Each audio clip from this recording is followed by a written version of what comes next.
The Galactic Confederation had prepared for this moment for decades. First contact with Earth was meant to be a demonstration of their technological superiority, a gentle but firm reminder that humans were the newcomers to interstellar society.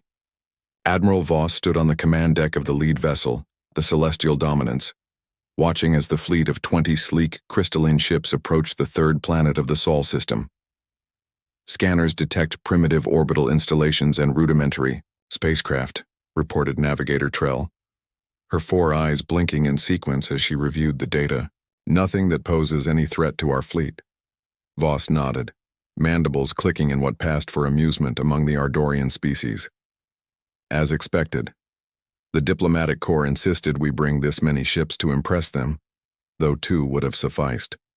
The humans had been observed for centuries.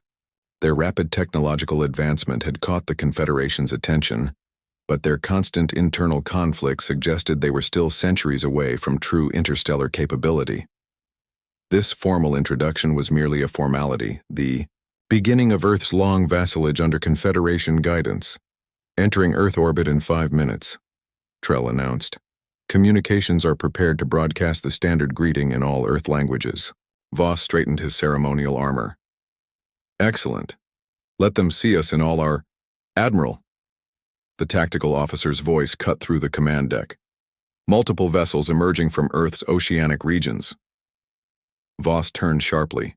Display, the holographic projection shifted, showing massive dark shapes rising from Earth's oceans. Water cascaded from armored hulls that dwarfed even the Celestial Dominance. One after another they surfaced. 10, 20, then 30 vessels of varying designs but uniform purpose. Impossible, whispered Voss. Our surveys indicated no such technology.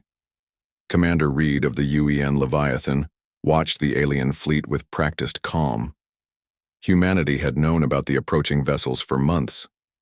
The United Earth Navy had prepared accordingly. All ships reporting ready, sir, said Lieutenant Morgan from her station. The aliens have ceased acceleration and appear to be holding position at high orbit. Reed nodded, studying the tactical display where 30 human battleships had taken formation around Earth. Each represented decades of secret development, the combined genius of humanity's best minds working in concert since the first confirmed alien observation satellites were discovered and quietly neutralized in the 2080s. Open a channel to all UEN vessels, Reed ordered. When the communications officer nodded, he continued. This is Commander Reed. We've drilled for this moment for years. These visitors came expecting to find a primitive civilization they could easily dominate. Instead, they've found humanity united and prepared. Hold positions and await further orders. Aboard the Celestial Dominance, chaos reigned. Analysts frantically assessed the human vessels, while Voss demanded explanations.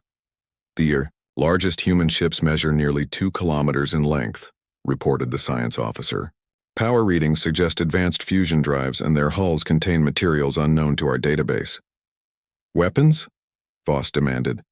Multiple railgun emplacements, missile tubes, and energy weapons of unfamiliar configuration. Voss stared at the projection, mandibles tight against his face. How did we miss this? Where did they hide such a fleet? Their oceans, Trell replied quietly. 70% of their planet is covered in water. Our surveys focused on landmasses and near-orbit capabilities. The tactical officer interrupted again. Admiral, we're being hailed. The humans are transmitting in standard Confederation frequency bands. Voss froze. That should have been impossible. How do they know our communications protocols?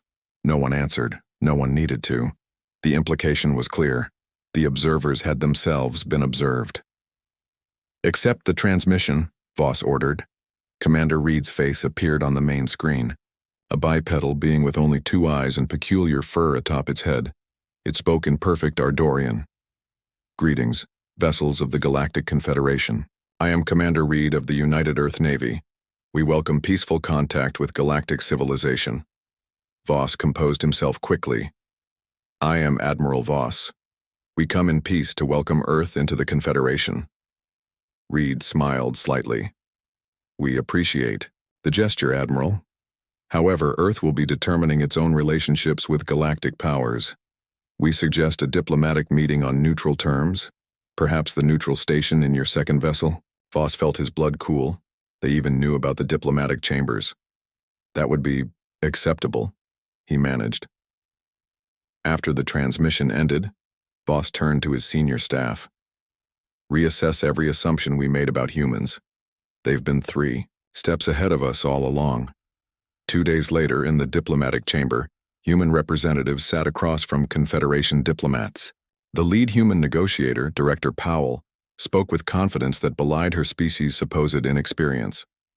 We've been aware of galactic civilization for over 40 years, she explained. Your observation platforms were quite thorough, but not as stealthy as you believed. And your fleet? Asked the Confederation diplomat. Powell smiled. Humanity has always been resourceful. While your observers watched our space stations and satellites, we built our real fleet in the only place you weren't looking closely, underwater. The Confederation representatives exchanged glances. What was intended as a demonstration of superior power had become a humbling lesson. These humans hadn't just prepared for first contact, they had orchestrated it on their own terms. As the diplomatic talks continued, the Confederation fleet remained in orbit, their gleaming ships now seeming less impressive beside the dark, imposing hulls of Earth's defenders. The humans had expected visitors, prepared accordingly, and delivered a message that would echo through galactic society. Earth would not be anyone's vassal.